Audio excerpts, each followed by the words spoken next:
What's good, YouTube? This video is going to be about the power of rejection. But before I start, I just want to say a lot of people have been contacting me. I got a lot of new subscribers asking me how they can get hold of me, asking how they can get one-on-one coaching. You can get one-on-one coaching at girltalkwithguys.com in the services section of the website or blog or whatever it is. I do half-hour calls, hour calls, FaceTimes, and I think a voice memo package right now are the services I'm offering. I also do coaching plans for long term, but those are a little bit more expensive, so some of them aren't even posted. But if you're interested in any of that, you can go to girltalkwithguys.com. Oh, also I do email advice because a lot of people are in my Instagram DM. I do email advice, so again, girltalkwithguys.com, you can get all of that. With that said, sometimes rejection is the greatest thing that can ever happen to us.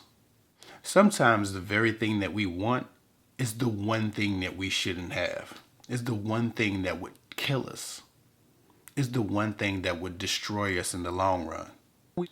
When we want something, we always have this idea that it's going to come into our lives and add so much value and so much peace or happiness or joy. But a lot of times those things aren't the case. Many times I've wanted something so bad that later I realized would have only really hurt me. That wouldn't have added peace or anything. It would have just been a bunch of stress and a bunch of heartache.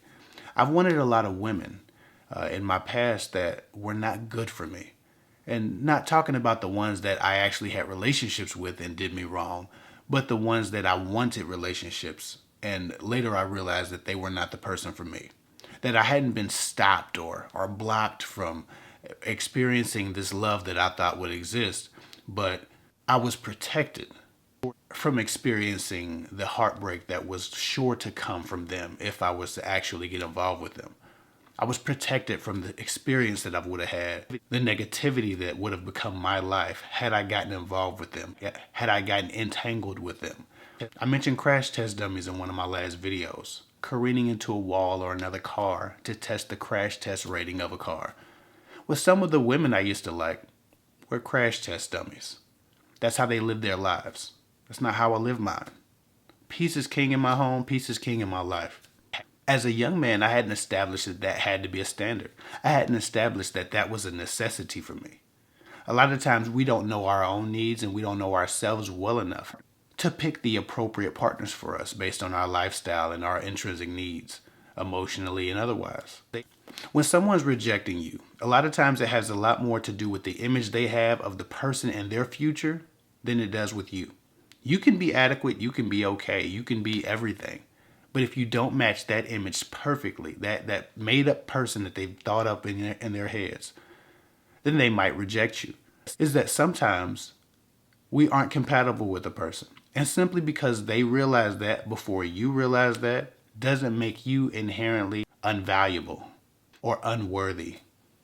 Again, I believe rejection is the greatest gift some people can give us because they're not good for us. They wouldn't do good to us. And they would otherwise waste our time and cause us a lot more pain and a lot more heartache if we actually entered their lives in the way we want to before they decided we weren't good enough. I learned a long time ago that I want what God has for me, not what I think up, not what I think is going to be so great. I want those things that come from God because those things that come from God are here to stay. When the universe gifts you something that's meant to be yours, it doesn't cause you all of these turmoils that we go through trying to force square pegs into round holes. I know we always think that we know best, but we don't. We don't always know what's best for us. We know what we want. We know what would seem convenient. We know what excites us, but those things are rarely what's best for us. I can think back now and realize immediately I've dodged some bullets, some real bullets, but I didn't think that at the time. When I was being rejected, I didn't think, oh, how lucky I am to avoid a life with you. Your life's going to be shitty. Because hindsight's 2020. We don't know what people's lives are going to be like, how they're going to grow and evolve or mature or not mature. Rejection saves us precious time. Time we would have been coddling them, trying to nurture relationships with them, doing things for them, being our best for them, and being dragged down into dark places by them. Being abused by them, being disregarded by them, being cheated on by them. When a person doesn't want you and they reject you up front, Take that as a sign that they were going to do you wrong if they kept you around. I would much more prefer someone think, I don't really want to deal with him. I don't like him that much. I wouldn't be faithful to him. I wouldn't treat him well. So I don't want him, and reject me. Then think, he seems useful. Seems like I could get some stuff out of him. Seems like I could benefit from being around him for a while. And then when I get tired of him, I'll treat him like shit until he goes. A lot of y'all are begging to be that second option. A lot of y'all are begging to be mistreated by a person because you want them despite what they're offering to you. I love it when I hear women say, oh my God, he won't answer my phone calls. He won't answer my texts. He just disappeared. He just ghosted me after he told me he didn't want a relationship. While it is bad news, I know that that guy is going to ruin their lives if he does stick around. The greatest gift that an ain't shit man can give you is rejection. Again, it saves you time. What are the alternatives? He enters your life, not mean well for you, not want to do good for you, takes up space, takes up energy, manipulates you emotionally, uses you for everything you have, and then leaves you? When he gets bored with you, when he gets tired, or when he finds a new play toy? Because that's what some of you are begging when you're begging for these people to come back into your lives. They know they don't have an intention for you. Why would you want to be a useless figure in somebody's heart? Again, ask yourself, if you're going through a rejection, what are the alternatives? This person who doesn't want me keeps me around for what? Their benefit? Because you don't have anything to benefit from a person who doesn't care about you keeping you around. They're going to treat you like shit. Sometimes we want what's not for us so badly that we stick around despite knowing it's not good for us and let it drag us down into dark places. I've seen women getting drugged across the clubs by a man's ankles, holding on to his feet, begging him not to leave.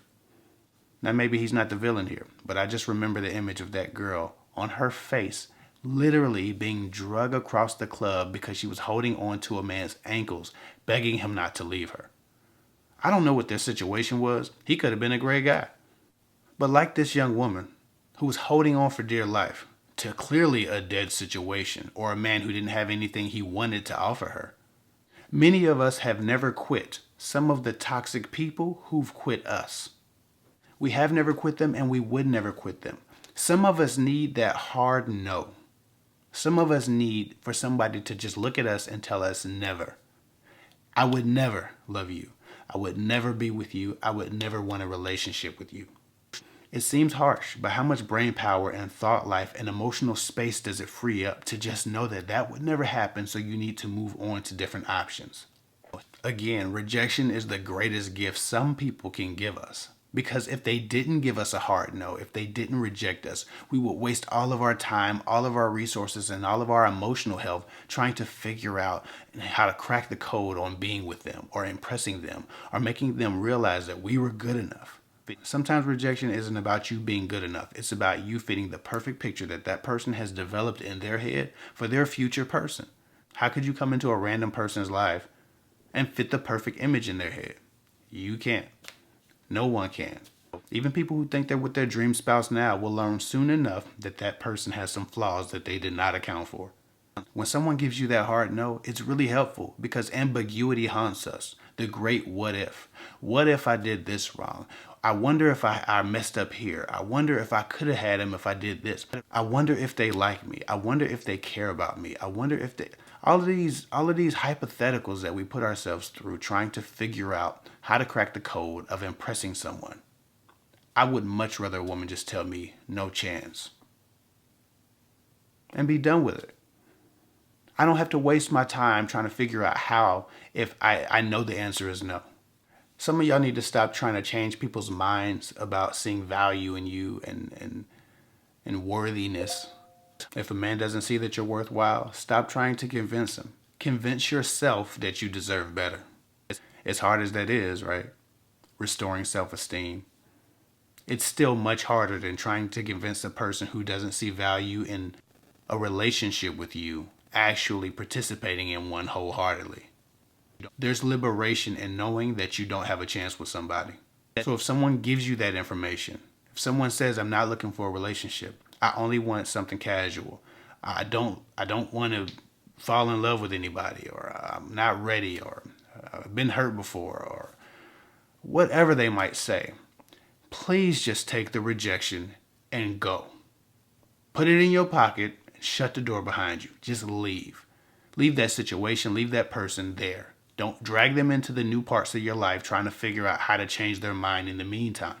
Just leave. So many women ruin their own lives trying to hold on to a man's ankles as he walks away from her. Just let go. Go get those things that are for you. Anyway, I think I've rambled enough. That's all I got for now. If you need breakup coaching or how to get over an ex coaching or relationship coaching or dating coaching, you can go to girltalkwithguys.com. Click on services and contact me. That's all I got for now. I'll get with y'all later.